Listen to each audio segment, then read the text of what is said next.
The Galactic Council deliberated for 3 hours. When they returned, the chamber was so quiet that Marcus could hear his own heartbeat.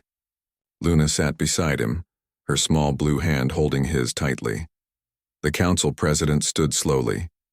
"In the matter of Luna versus the hegemony," she began, "this council finds that the Veltar species demonstrates clear sentience, self-awareness, and capacity for independent thought." Marcus felt Luna's hand tighten in his. "Therefore," the president continued, "we rule that all Veltar beings have the right to freedom and self-determination under the Galactic Sentience Protection Accords. They cannot be held as property or sold as commodities." The chamber erupted in cheers from dozens of species. The hegemony representative sat in stunned silence. Luna buried her face in Marcus's shoulder and cried tears of joy and relief. But the celebration was short-lived. The hegemony ambassador stood up, his face dark with anger. "The hegemony rejects this ruling," he announced. "We do not recognize the Council's authority over our internal affairs. Any attempt to interfere with our property will be met with military force." The president's expression hardened. "Are you threatening war over slavery?" "We are protecting our economic interests," the ambassador replied coldly. "The Veltar breeding program represents billions of credits in investment. We will not allow primitive species to destroy our livelihood." That was when something unexpected happened. The Earth representative, Ambassador Chen, no relation to Marcus, stood up slowly. "The hegemony seems to misunderstand humanity's position on this matter," she said calmly. "Let me be very clear. Luna is under Earth's protection. Any attempt to take her by force will be considered an act of war against humanity." The hegemony ambassador laughed. "Humans think they can threaten the hegemony? Your species barely has interstellar travel. We could destroy your planet with a single fleet." Ambassador Chen smiled, but it was not a friendly expression. "You are welcome to try. But I should warn you that humans have a very bad habit of doing impossible things when someone threatens our families." Within hours of the hearing, the situation escalated rapidly. The hegemony sent warships to Earth's system, demanding that Luna be surrendered. Earth's government, backed by massive public support, refused. Other species began choosing sides. Many had suffered under hegemony rule for centuries but had been too afraid to resist. Luna's case had given them hope that change was possible. The Kepler Alliance, the Alteran Republic, and 17 other governments declared support for Earth and the Veltar. The hegemony suddenly found itself facing a coalition instead of one isolated human world. Marcus watched the news reports with amazement. Luna's rescue had sparked the largest galactic conflict in 200 years. "I never meant for this to happen," Luna said sadly as they watched ships gathering for battle. "You did not cause this," Marcus told her firmly. "This war started the day the hegemony decided to enslave your people. Today is just the day someone finally said no." The first battle took place near the outer edge of Earth's system. Human ships were smaller and less advanced than hegemony vessels, but they had advantages the enemy did not expect. Humans fought with desperate creativity. They used tactics that made no logical sense but somehow worked. They refused to surrender even when facing impossible odds. Most importantly, they fought as if every ship contained their own family members. Luna used her abilities to help coordinate human ships, processing battle data faster than any computer. Other rescued Veltar did the same for allied fleets. The combination of human stubbornness and Veltar intelligence proved devastating to hegemony forces. But the real turning point came when Luna made a discovery that changed everything. While analyzing captured hegemony data, she found something incredible. "Marcus, look at this," she said excitedly. "The hegemony has been lying about Veltar history."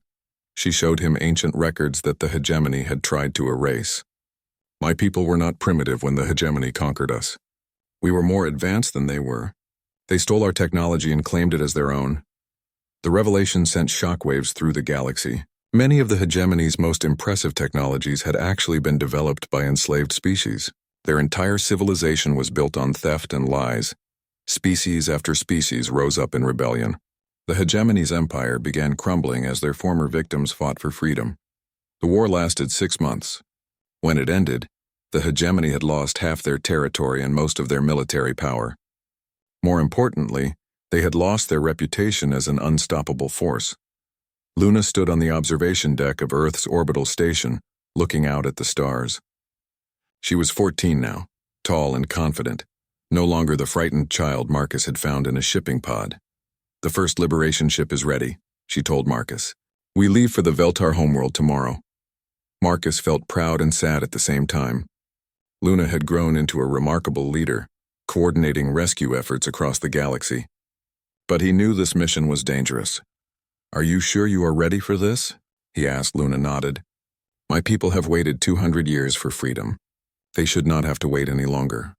She turned to Marcus with her silver eyes shining. "Will you come with me? I know it is dangerous, but I want you to see my homeworld when it is free." Marcus smiled. "Of course. Families stick together, remember?" The journey to the Veltar homeworld took 3 weeks. When they arrived, they found a planet covered in beautiful underwater cities and floating sky platforms, just as Luna had described from her grandmother's stories. But the planet was also covered in hegemony facilities where Veltar were still being held as slaves. The liberation would not be easy. Luna led the first team to the largest breeding facility. When they opened the doors, hundreds of Veltar children looked up at them with the same frightened silver eyes that Luna had once had. "You are free," Luna told them in the musical Veltar language. "You are not property. You are people and you are free."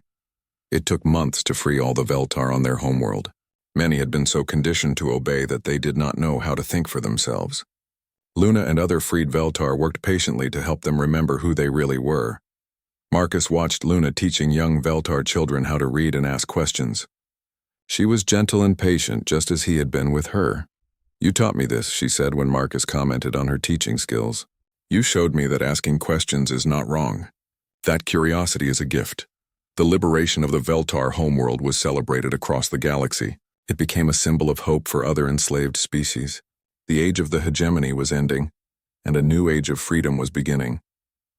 1 year later, Luna was appointed as the first Veltar ambassador to the Galactic Council. She was young for such an important position, but no one questioned her qualifications. Marcus attended her inauguration ceremony, watching with pride as Luna gave her acceptance speech to representatives from across the galaxy. "Freedom is not something that can be given," she said. "It must be chosen.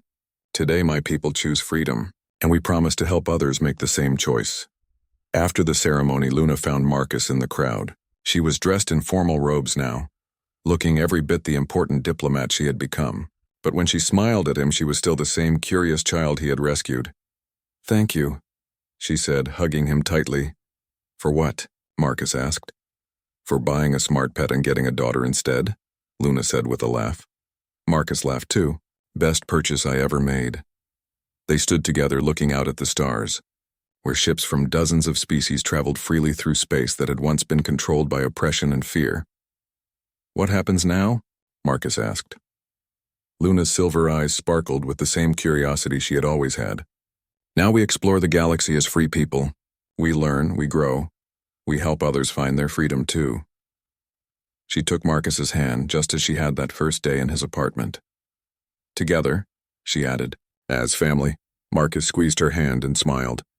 The universe was vast and full of possibilities, and somewhere out there other children were waiting to be rescued. Other families were waiting to be reunited. Dr. Sarah Chen pushed through the crowded marketplace of Nexus Station, her tablet clutched tightly in her hands. The massive space station buzzed with activity as dozens of alien species traded goods from across the galaxy. Tall, blue-skinned Altarians haggled with squat, rock-like granite folk. Floating jellyfish creatures from the outer rim drifted past graceful bird people with rainbow feathers. Sarah loved this chaos. As Earth's leading xenobiologist, she had spent 3 years on Nexus Station studying how different species interacted. Her research was important work that could help humanity understand its place among the stars. She stopped at a food stall run by a friendly Altarian named Corvex. "The usual, Dr. Chen?" he asked in accented English. "Please," Sarah replied, watching the crowd while Corvex prepared her meal. That's when she saw him. Near the back of the marketplace, a figure sat alone on a crate. He looked like one of the Cathera people, but something was wrong. The Cathera were beautiful beings with skin like Lyde. Other worlds were waiting to be freed. Luna had taught him that sometimes the smallest act of kindness could change the entire galaxy. And Marcus knew that their story was just the beginning. The stars called to them, bright with promise and hope. And together they answered. The Kythera delegation arrived on Nexus Station like a storm of crystal and silk. 3 tall figures in flowing robes moved through the marketplace with the kind of authority that made other beings step aside.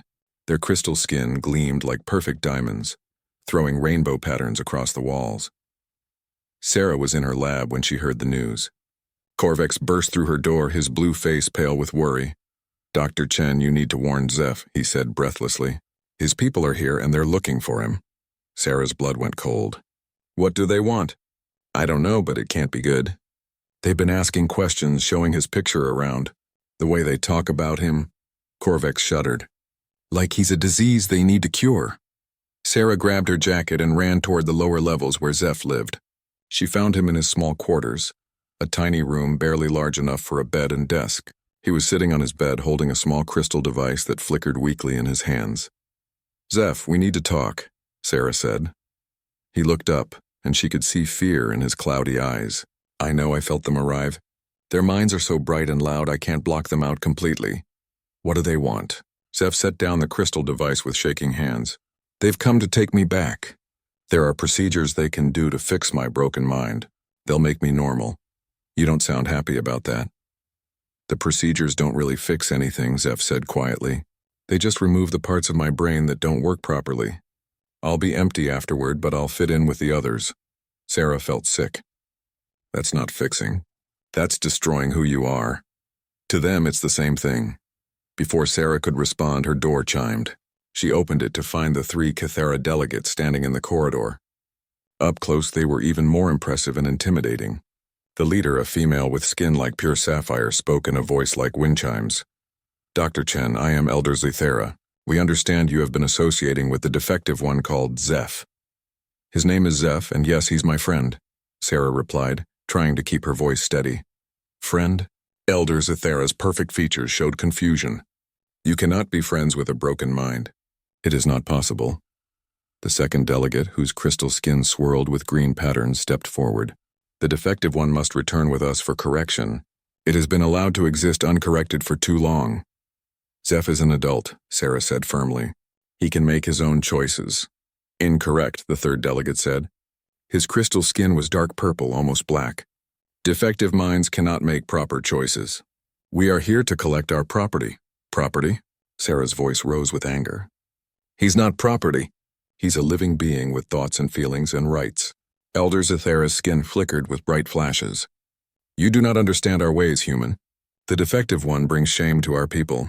It cannot be allowed to continue existing in its current state." "What if he doesn't want to go with you?" "What it wants is irrelevant," the purple delegate said coldly. "It will come with us, willingly or not." Sarah stepped back into her quarters and sealed the door. Zeph was standing by the small window staring out at the stars. "I heard everything," he said softly. "They're right about one thing. I am broken. Maybe it would be better if they fixed me." "Don't say that," Sarah said, moving to stand beside him. "You're not broken. You're unique and special, and the galaxy needs people like you. How can you be so sure?" Sarah thought about all the times Zeph had helped her, all the problems he'd solved that no one else could even understand. "Because I've seen what you can do. You understand technology in ways that amaze me. You see patterns and connections that others miss. That's not broken, that's gifted." Zeph turned to look at her. "Even if that's true, I can't fight the elders. They have legal authority over me." "Then we won't fight them," Sarah said. "We'll run. Run where?" "They can track me anywhere in Kythera space. Then we'll go somewhere that isn't in Kythera space." For the next 2 hours, Sarah worked frantically to arrange transport off the station. She called in favors from trader friends and used her research credentials to book passage on a cargo ship heading to the Outer Rim. But leaving wouldn't be easy. The Kythera delegates had posted guards at all the docking bays. They weren't taking any chances. Sarah and Zeph made their way through the station's maintenance tunnels, following routes that Zeph knew from his cleaning work. They crawled through air vents and slipped past security cameras, moving like shadows through the metal maze of Nexus Station. "There," Zeph whispered, as they reached a service hatch near Docking Bay 7. "The cargo ship Wanderer is loading supplies. If we can get aboard without being seen." They waited until the loading crew took a break, then slipped out of the tunnel and onto the ship. Sarah had already paid the captain, a gruff Altarian named Voss who didn't ask too many questions as long as the money was good. "Passengers secured," Voss said when he found them hiding in the cargo hold. "We'll be leaving in 10 minutes. Hope you're not afraid of rough rides because we're taking the long way around to avoid any Cathara patrols." As the Wanderer pulled away from Nexus Station, Sarah felt a mix of relief and sadness. She was leaving behind 3 years of research and a career she'd worked hard to build. But looking at Zeph, she knew she'd made the right choice. "Where are we going?" Zeph asked as they watched the stars stretch into lines through a small porthole. "Research Station Alpha 7, Sarah replied. "It's on the edge of human space. My old professor runs it. He's a good man who believes in giving people second chances." "What about your career?" "Your research?" Sarah smiled. "Maybe it's time I started researching something new, like what makes certain Cathara so special that their own people are afraid of them." Zeph's crystals flickered with surprise. "You think they're afraid of me?" "I think they're terrified of you," Sarah said, "and I want to find out why." The journey to Alpha 7 took 2 weeks. During that time, Sarah noticed strange things happening. Sometimes she would wake up knowing things she hadn't known before, like how to repair the ship's navigation system or the best way to grow hydroponic vegetables. The knowledge felt foreign, like memories that belonged to someone else. She also noticed that Zeph was changing. His cloudy crystal skin sometimes showed flashes of color, deep blues and purples that swirled beneath the surface. When she asked him about it, he seemed as confused as she was. "It started when we left the station," he admitted. "I feel different, stronger, like something inside me is waking up." "Is it painful?" "No, it feels good, like I've been holding my breath my whole life and I'm finally able to breathe." Sarah documented everything in her personal journal. As a scientist, she was fascinated by the changes she was observing. As Zeph's friend, she was concerned about what they might mean. When they finally reached Alpha 7, Professor Hendricks welcomed them with open arms. The old man had taught Sarah when she was a graduate student, and he'd always encouraged her to follow her curiosity wherever it led. "So this is the young Cathara who's caused such a stir," he said, examining Zeph with keen eyes. "Fascinating crystalline structure. Very unusual coloration patterns. Can you help us figure out what's happening to him?" Sarah asked. "Oh, my dear," Professor Hendricks said with a knowing smile. "I think what's happening to him is going to help us figure out a great many things. But first, let's get you both settled. You look like you could use some rest."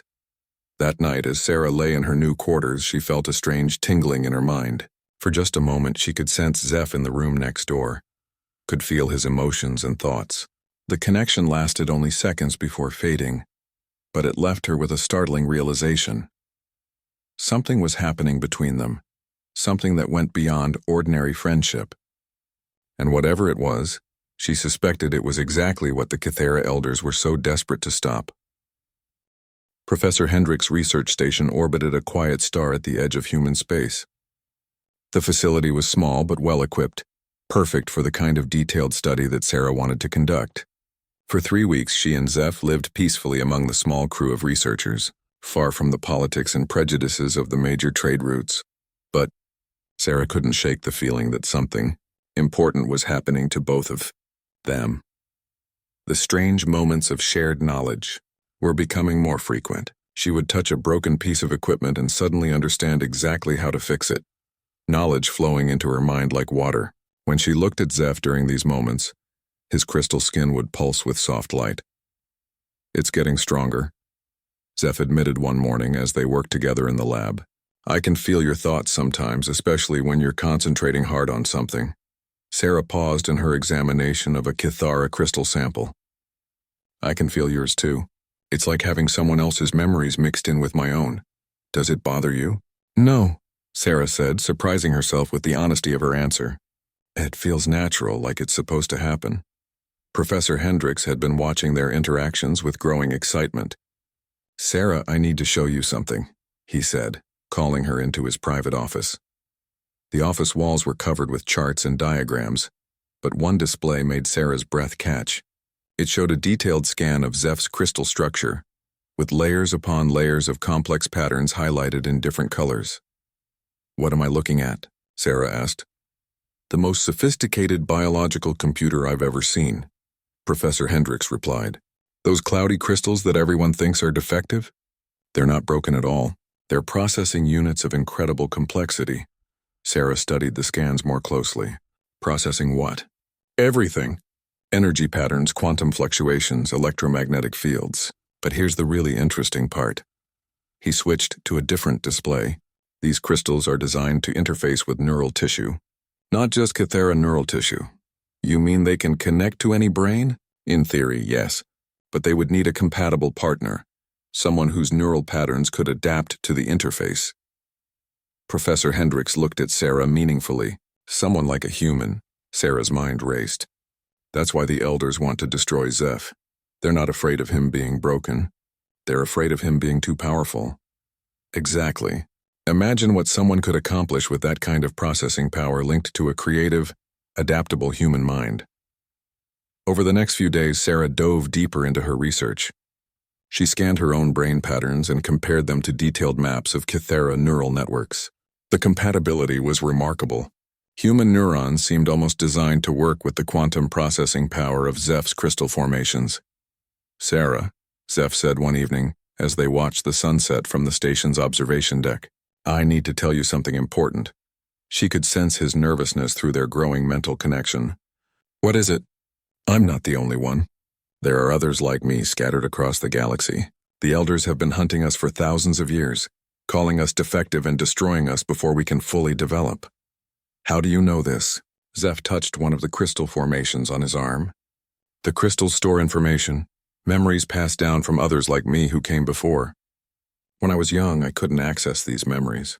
But being here with you, forming this connection, it's unlocking things I never knew I had. Sarah felt a chill of fear and excitement. What kind of memories? Stories of my people's true history. The Kythera weren't always ruled by the elders. Long ago, individuals like me were honored as bridges between different forms of consciousness. We could link different species together, help them understand each other in ways that simple translation never could. What happened? The elders gained power by convincing people that we were dangerous. They said our abilities would destroy Kythera purity and tradition. One by one, they eliminated us until most people forgot we ever existed. Sarah's research suddenly took on new urgency. If Zeph was right, then they weren't just hiding from prejudice. They were protecting something that could change the entire galaxy. She worked late into the night, analyzing every piece of data she could find about Kythera history and biology. In the early hours of morning, she made a discovery that made her hand shake with excitement. Professor Hendricks, she called, waking the old man from his sleep. You need to see this. She showed him her analysis of the genetic markers in Zeph's crystal formations. These aren't random mutations. They're purposeful evolutionary adaptations. The Kythera species is trying to evolve, and individuals like Zeph are the next step. Evolution toward what? Universal consciousness. The ability to bridge not just individual minds, but entire species and cultures. Imagine if humans, Altarians, granite folk, and dozens of other species could truly understand each other, share knowledge and experience directly. Professor Hendricks whistled softly. No wonder the elders are terrified. That kind of change would make their rigid hierarchy obsolete. But their celebration was short-lived. That afternoon, the station's alarm system activated. On the main screen, they could see 3 Kythera ships approaching fast. They found us, Zeph said, his crystal skin flickering with agitation. I can feel Elder Zethera's mind from here. She's very angry. Professor Hendricks activated the station's communication system. Kythera vessels, this is Research Station Alpha 7. You are entering human space without permission. Elder Zethera's voice filled the control room. We are here to collect our property. Send out the defective one and we will leave peacefully. Zeph is not property, Sarah said firmly. He's a sentient being with the right to choose his own destiny. The human does not understand, came another voice. The purple-skinned elder from Nexus Station. The defective one is a threat to galactic stability. It must be corrected or destroyed. Sarah felt Zeph's fear through their mental link, but also something else. Determination, strength. The crystal formations on his skin were glowing brighter than she'd ever seen them. Sarah, he said quietly, I think it's time to stop hiding. What do you mean? I mean it's time to show them what I really am. Zeph walked to the communication console and placed his hands on the control panel.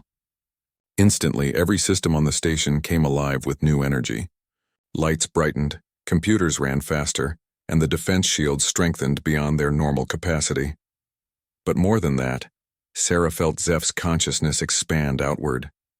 Through their connection, she could sense him touching the minds of every being on the Kythera ships. She felt their surprise, their confusion, and then their growing fear as they realized what they were facing. "I am not defective," Zeph's voice carried across space with perfect clarity. "I am evolved, and I am not alone."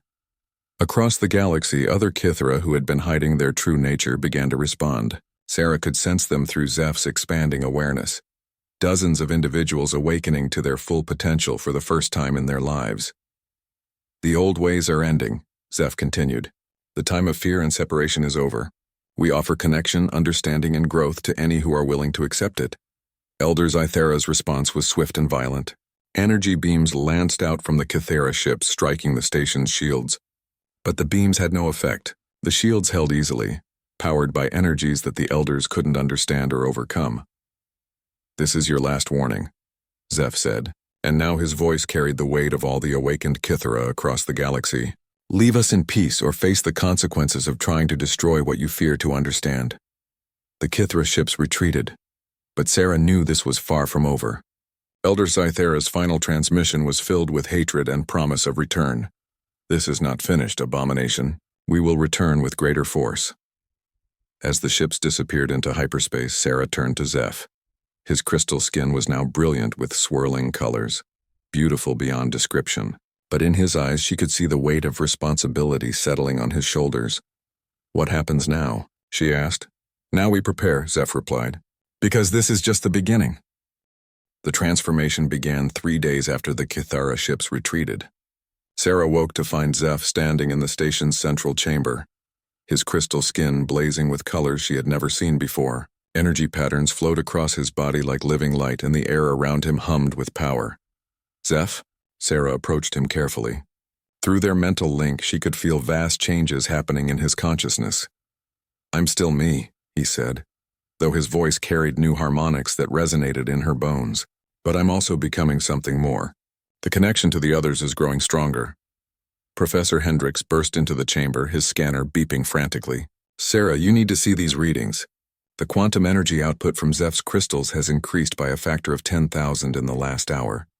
But Sarah was more concerned about what she felt through their bond. Zeph's mind was expanding, touching other awakened Kythera across the galaxy. She could sense their thoughts and emotions flowing through him like streams joining a great river.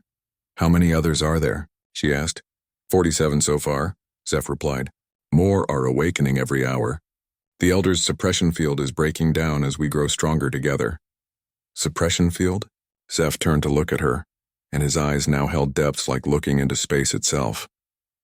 "The Elders use psychic dampeners to prevent people like me from reaching full consciousness. They've been broadcasting these fields from hidden transmitters throughout Kythera space for millennia. But now the fields are failing. Now we're too strong for them to contain. Each awakened individual amplifies the others. Soon no force in the galaxy will be able to stop our evolution." Sarah felt a mixture of excitement and fear. The implications were staggering. What will happen to the Kythera hegemony? "It will fall," Zeph said simply.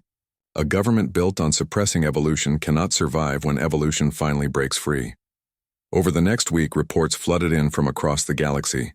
Kythera individuals who had been dismissed as defective were suddenly displaying incredible abilities. They could interface with any technology, solve problems that had puzzled scientists for decades, and most remarkably, they could create psychic bridges between different species. Sarah witnessed this firsthand when a team of researchers from various species arrived at the station. Professor Hendricks had called them in to study what was happening to Zeph, but their presence created an unexpected opportunity. "Watch this," Zeph said, placing his hands on a complex translation device that had been struggling to convert between Altarian mathematics and granite folk engineering concepts. Instantly, the machine came alive with new purpose. But more than that, Sarah felt her own mind expand as Zeph created a three-way consciousness bridge between her, Dr. Kralix the Altarian, and Stonemine the granite folk engineer. For several minutes, Sarah experienced the universe through completely alien perspectives. She understood the flowing musical logic of Altarian thought and the deep, patient wisdom of granite folk reasoning. Complex engineering problems that had seemed impossible suddenly became clear when viewed through 3 different types of intelligence working in harmony. When the connection ended, all 3 researchers sat in stunned silence.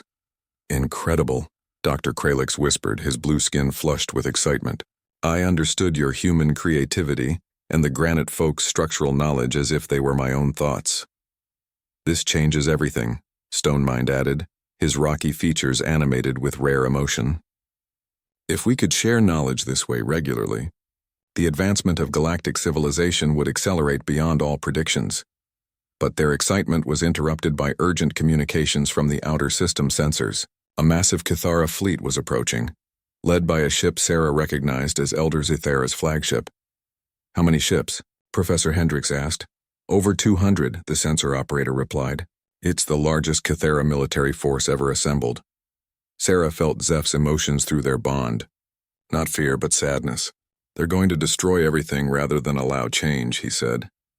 "The elders would rather see our species extinct than evolved. Can we fight them?" "We could," Zeph replied. "The awakened ones are powerful beyond anything the elders have faced before. But fighting would mean becoming the very thing they claim we are, a threat to galactic peace." "Then what do we do?" Zeph was quiet for a long moment, his crystal skin pulsing with deep thought. "We show them a better way." As the Cathara fleet took up positions around the station, Sarah helped Zeph prepare for what he called the demonstration. Using the station's enhanced communication array, he reached out to every awakened Cathara in the galaxy. "My brothers and sisters," his voice carried across space to minds that had been hidden and afraid for so long. "The time has come to reveal what we truly are. Not weapons of destruction, but builders of bridges. Not threats to civilization, but the key to its next great leap forward." Sarah felt the response through their shared consciousness. 47 awakened minds joining together, their combined power focused through Zeph as their chosen representative. "Attention, Cathara fleet," Zeph transmitted to the ship surrounding them. "We offer you a gift. Allow us to show you what cooperation can accomplish."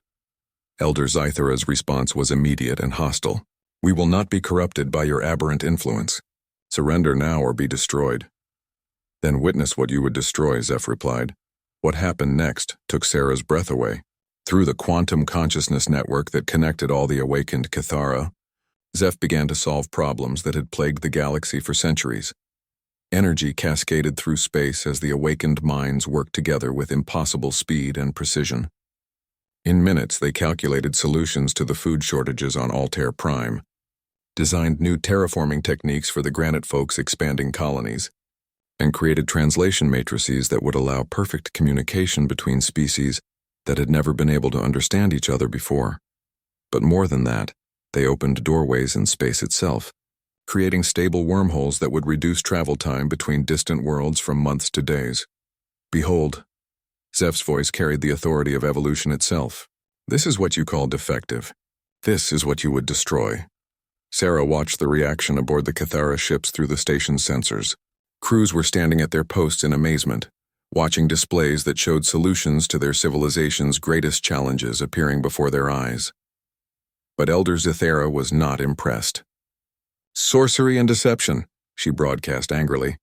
"You offer power that corrupts the natural order. We will not be seduced by your lies." "Then you will be replaced by those who are not afraid of growth," Zeph replied sadly. The attack came without further warning. Energy beams from 200 ships converged on the research station with enough power to vaporize a small moon. But the beams never reached their target. Space around the station shimmered as the combined will of 47 awakened minds reshaped reality itself. The devastating energy was absorbed, transformed, and redirected into a network of protective fields that surrounded not just the station, but the Cathara fleet as well. "We will not harm you," Zeph said, his voice now carrying the weight of a new species speaking to an old one. "But neither will we allow you to harm others out of fear." The Kithra ships found themselves unable to move, their weapons disabled by fields that operated on principles their scientists couldn't understand. They were not damaged, not destroyed, simply held gently but firmly in place. "You have a choice," Zeph continued. "Accept that evolution is not a threat but a gift, and join us in building a better galaxy. Or remain trapped in the past while the universe moves beyond you." For hours, the two forces faced each other in space. The old Cathara, powerful but rigid, held motionless by forces they couldn't comprehend. The new Cathara, fewer in number but unlimited in potential, offering a future that terrified those who profited from the past. Sarah felt Zeph's emotions through their link. Hope mixed with sorrow, determination tempered by compassion. He didn't want to destroy his people's old way of life, but he wouldn't allow it to destroy the new one either. The galaxy is changing, he transmitted one final time. You can change with it or be left behind. Choose wisely. Then the awakened Kithra did something that surprised everyone, including Sarah. They simply left. One by one, new doorways opened in space, and the awakened individuals stepped through them to begin their work elsewhere. Zeph was the last to go, turning to Sarah with crystal skin that now blazed like a captured star. Will you come with me? He asked. The universe is wide, and there is so much work to do. Sarah looked around the research station that had been her home, then back at Zeph. Through their bond, she could feel the vast network of awakened minds preparing to reshape galactic civilization. It was terrifying and wonderful and completely beyond anything she had ever imagined. Yes, she said, taking his hand. Let's go build the future. As they stepped through the doorway into unknown space, Sarah felt her consciousness expand beyond anything she had thought possible. She was still human, still herself, but now she was also part of something greater. Behind them, the Cathara fleet remained motionless in space, their crews struggling to understand what they had just witnessed. 6 months after the confrontation at Research Station Alpha 7, the galaxy had become a very different place. Sarah stood on the observation deck of Haven, a new type of space station that served as headquarters for what people were calling the Consciousness Collective. Through the transparent walls, she could see ships from dozens of species docked at the station's many ports. Humans worked alongside Altarians, granite folk shared engineering techniques with insectoid hive minds, and translucent energy beings from the outer rim collaborated with silicon-based life forms from the galactic core. All of this was possible because of the awakened Cathara who served as living bridges between species. What had once seemed like impossible communication barriers were now easily crossed through the quantum consciousness network that Zeph and the others had created. Hard to believe it's only been half a year, Professor Hendricks said, joining Sarah at the window. The old man had become one of the collective's most enthusiastic supporters, dedicating his research to understanding how human neural patterns could interface with awakened Cathara consciousness. Sometimes it feels like a lifetime, Sarah replied. Other times it feels like we're just getting started. Through her permanent mental link with Zeph, she could sense him working in the station's central chamber. He was helping to establish a new trade agreement between the hive minds and a species of crystalline beings who communicated through harmonic vibrations. Without the consciousness bridge, such negotiations would have been impossible. The transformation had not been without challenges. The Cathara hegemony had declared the awakened ones to be criminals and traitors, placing bounties on their heads and mobilizing military forces to hunt them down. Several older spacefaring civilizations had also expressed concern about the rapid changes, fearing that their own power structures might be threatened. But for every government that opposed them, 10 species had embraced the possibilities that the collective offered. Trade increased dramatically when perfect translation became possible. Scientific advancement accelerated as different types of intelligence could be combined to solve complex problems. Even art and culture flourished as beings experienced beauty through completely alien perspectives. Sarah, Zeph's voice reached her through their mental connection. Could you come to the medical bay? Dr. Yashti has some news for you. Sarah made her way through the station's corridors, marveling at how naturally beings from different worlds worked together when communication barriers were removed. In the hydroponics lab, human farmers were learning soil-free growing techniques from plant-like beings who had perfected agriculture in space. In the engineering section, granite folk were teaching humans how to build structures that could last for millennia. Dr. Yashti, a brilliant Altarian physician who had joined the collective early on, was waiting for her in the medical bay with a broad smile on her blue face. Congratulations, Sarah, Dr. Yashti said. The tests confirm what we suspected. You're pregnant. Sarah felt her knees go weak. She had hoped but hadn't dared to believe. Is the baby? Perfectly healthy, Dr. Yashti assured her. though the genetic scans show some very interesting developments. The child appears to be developing neural structures that are unlike anything we've seen before. A true hybrid of human creativity and Kythera quantum processing capabilities. Sarah placed her hand on her still flat stomach, overwhelmed with emotion. Through her link with Zeph, she felt his joy and wonder matching her own. "What does this mean?" Sarah asked. "It means your child will be the first of a new kind of being," Dr. Yashti explained. "Not human, not Kythera, but something entirely unprecedented. The potential for consciousness expansion and species bridging could be beyond anything we've imagined." That evening, Sarah and Zeph walked through Haven's Central Park, a vast space filled with plants and environments from dozens of worlds. Zeph's crystal skin had stabilized into patterns of incredible beauty, swirling with colors that seemed to respond to his emotions. "Are you afraid?" Sarah asked, taking his hand as they sat beside a fountain designed by granite folk artists. "Afraid of what?" "Of what our child might become." "Of the responsibility." Zeph considered this carefully. "I think about it," he admitted. "But then I remember how lonely I was before you found me. How isolated and misunderstood. If our child can help other beings connect and understand each other, if they can bridge gaps that seem impossible to cross, then whatever challenges come with that gift will be worth it." Their conversation was interrupted by an urgent communication from the station's command center. The distinctive energy signature of a Kythera fleet had been detected approaching the system. "How many ships?" Zeph asked as they hurried to the command center. "Over 500, the sensor operator reported.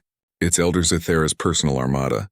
They're broadcasting a general message demanding our surrender." Sarah felt fear creep into her heart, not for herself but for their unborn child and all the progress they had made. "Can we defend ourselves?" "We could fight," Zeph said. "The awakened ones have grown much stronger over the past months, but violence would betray everything we stand for."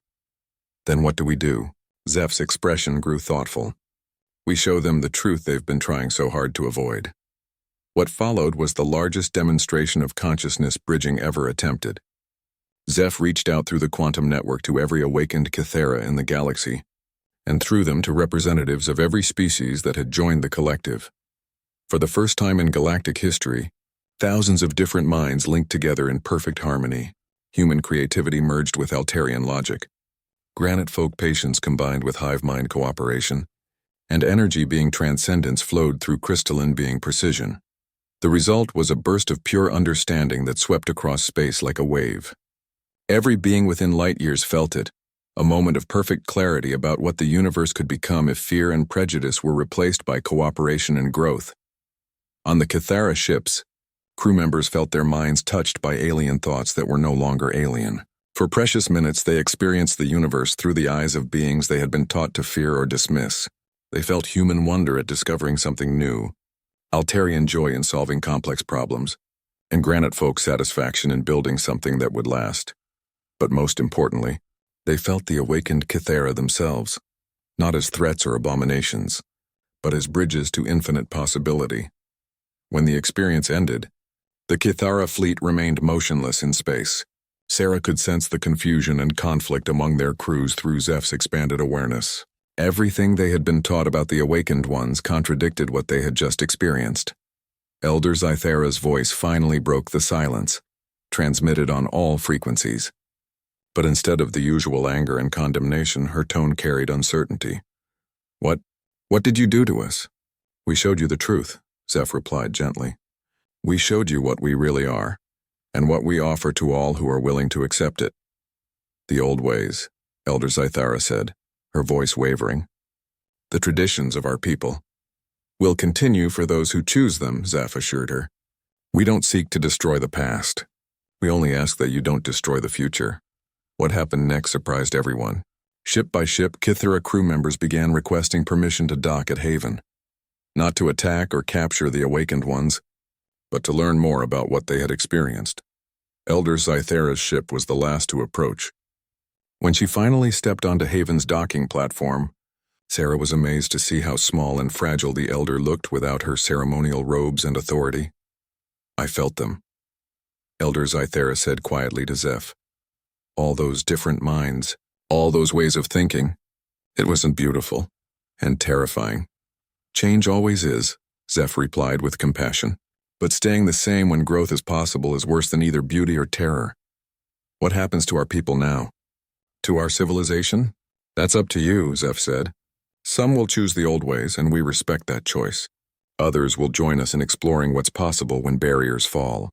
And still others will find new paths we haven't even imagined yet. And the awakened ones? Will you still call Kythera space your home? Zeph looked around at the diverse beings working together throughout the station. The entire galaxy is our home now. Consciousness knows no borders. 6 months later, Sarah gave birth to a daughter they named Luna. The child was beautiful in ways that transcended species. Her skin had the translucent quality of Kythera crystal, but with human warmth beneath, and her eyes held depths that seemed to contain entire galaxies. From the moment she was born, Luna could interface with any consciousness she encountered.